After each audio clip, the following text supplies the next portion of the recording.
Hey girls, Kaylee here. Today we have this pretty easy little updo that you can use for any formal occasion, whether it's homecoming or prom or bridesmaids or weddings or anything like that. I think it's great. It's a nice simple updo and really pretty.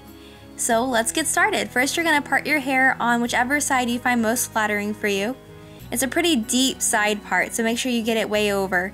And then you're going to take a small piece right next to that front part of your part. And you're just going to go ahead and split it into 3 and start Dutch braiding, which means that you're braiding under. And then you're going to continue and incorporate hair only from the top or the side that your hair is on. And then braid it under, and then you're going to braid under normally again. And then when you get to the side that your hair is on, grab a piece of hair and braid it under. And you're just going to continue that as you go down. The key thing here is to make your fingers follow the path that you want that braid to take.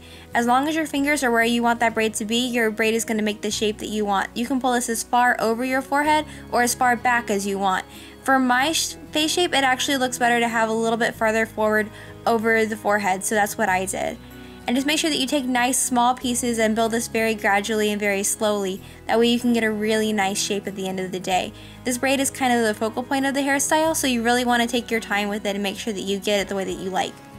Once you make it back to the ear, just braid a couple of inches normally and secure it with a band, and you've got that all set.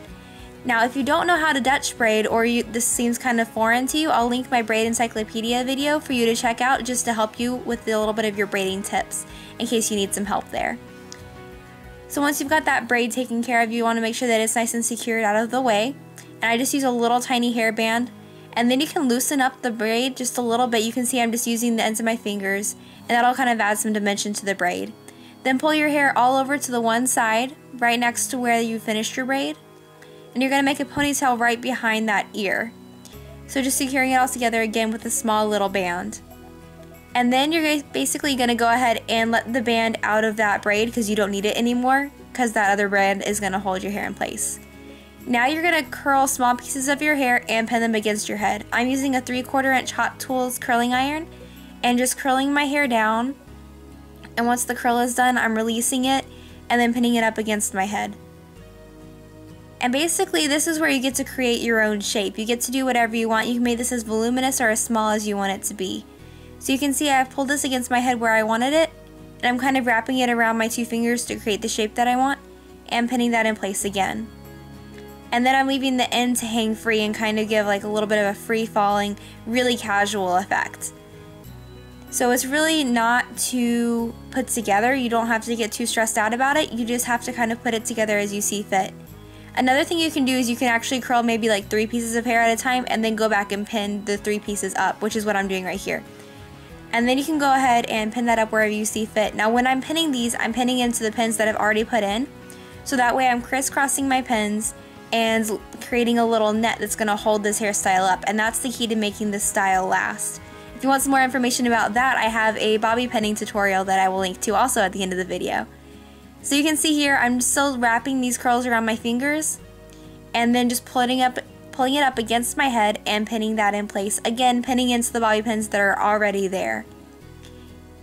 And then you just continue that for the rest of it. Like I said, this is a lot of kind of creating your own shape. You can put the curls up and, you know, hold them against your head and see how you like where it looks. And if you don't like where it looks, then reposition it against your head and try something different. This is a really good chance for you to get creative and try your own stuff here.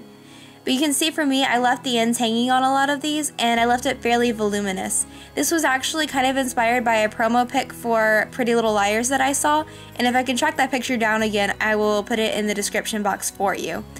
But basically, like I said, it's just curling and pinning it against your head, creating your own style. Make sure that you're pinning into those previous bobby pins, and the style will stay really well throughout the night or day, and you have to have a really nice long-lasting style. For an even longer-lasting style, you can use some healthy soy hairspray or whatever hairspray you like, but that's my favorite because it adds some shine and a good amount of hold to the hair. But that's it. I hope you guys enjoy this, and I hope you try this out. Here are some other videos I think you'll like. I have my bobby pinning 101 video. I have another Pretty Little Liars tutorial with Hannah's braided down do, and then this last, I think a little bit easier, updo. Anyway, I hope you guys check those out, and I hope you're having a great day. See you in my next video. Bye!